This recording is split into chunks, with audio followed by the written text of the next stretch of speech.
All right, so Tigers win last night. They end that losing streak, as we mentioned. After all this mess, they're only 5 games back. But again, until Riley Green and Eduardo Rodriguez were out there performing at the level they had been, which they wouldn't have lost 9 in a row. They wouldn't have lost. A, they wouldn't have lost 9 in a row, and B, there'd be a little bit of hope. But my question is, are they interesting? So what makes a team interesting? It's essentially the next generation of player proving that they're worth it. There's not a lot right now to lean on, right? I mean, Tork had a good weekend. He had 6 hits over the week, well, including yesterday. Tork and Carpenter both had, nice. I mean, Carpenter got a hit late in the game last night, but it was impactful, and he tore it up. He was 8 for 12 over the weekend going into last night.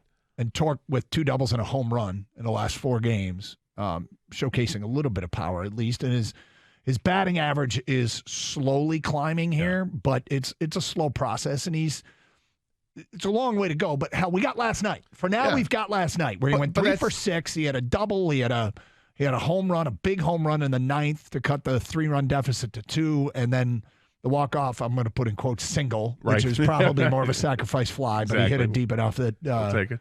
Yeah, they just let it drop. But this is a guy who was first pick overall in the draft and high expectations, and rightfully so. The guy who was setting records in college for bombs, and we've been waiting and waiting and waiting and waiting here, and we're all impatient here because he's still like 650 at plate appearances into his career. It's not long, but nonetheless, he is getting older and he's maturing. Let's go. Let's start to see this. I don't know if last night is that moment in time where Spencer Torkerson figures things out. I doubt it. Probably not. But is it something that's indicative of, okay, the ball's finally landing where it needs to land? He's always been hitting it hard. Are we reaping the benefits of what the numbers showed that he was supposed to be? And maybe that's part of it. But he's only got 6 home runs on the year. Let's start to see this power. Let's heat it up. I hope that he's on the right track here because they desperately need him. But yeah, he's a guy. Kerry Carpenter's a guy, came right back in the lineup and tears it up over the weekend. You're looking for him. Andy Ibanez, again, one of these guys where the numbers tell you he should be hitting better than what he is because he hits the ball hard when he puts it in play. But he has 3 hits last night, improves his batting average by 22 points last night alone. So what does that tell you? It tells you he doesn't have that many at-bats. Mm-hmm. When you go 3 for 4 in a game and you can increase your batting average by 22 points, that's like, he's played 3 weeks, right? Yep. So I was ready to write him off, and I kind of am still because I think he's just one of these journeyman Major League Baseball players that fits on a roster, but maybe not necessarily a starter. But in this lineup, because this lineup is so bad, he's getting the opportunity to get starters playing time, and he needs to start making the most of it, and he did last night with a home run and a double, and he walked, had 3 hits.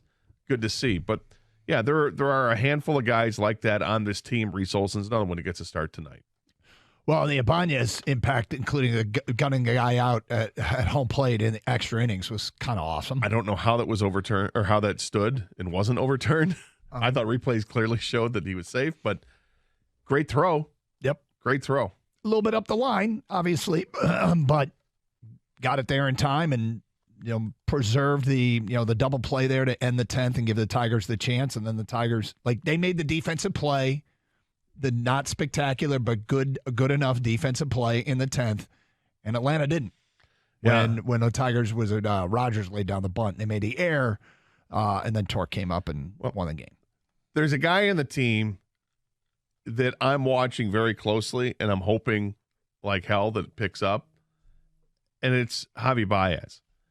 And the reason is they're paying so much for him. Well, of course they're paying so much for him, but I want a decision at the end of the season that's going to benefit the Tigers.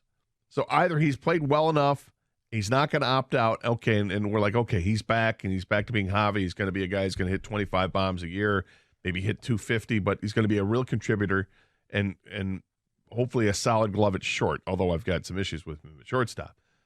Or he's played well enough in the second half of the season here that he opts out of the contract, and it just frees up more money for the Tigers to do what they're going to do, which is probably where I'm leaning towards. I hope that that's the case, that he can play well enough where he thinks he can get a better contract. Mm-hmm. I doubt that happens, but this is what I'm looking for because this is what the season has left us with. Well, yeah, we don't. I'm all about Reese Olson tonight, right? Yep. I mean, that's okay. Turning the page, that's the next interesting thing that will happen. This will be his third appearance. His first two are pretty damn encouraging. Yeah. A guy that had interesting secondary numbers when they got him from Milwaukee and had a really good year last year and then struggled at AAA until it all came together. In his last few starts at AAA, and now the major league level, it's a long way from being a successful acquisition, and this guy's part of the future.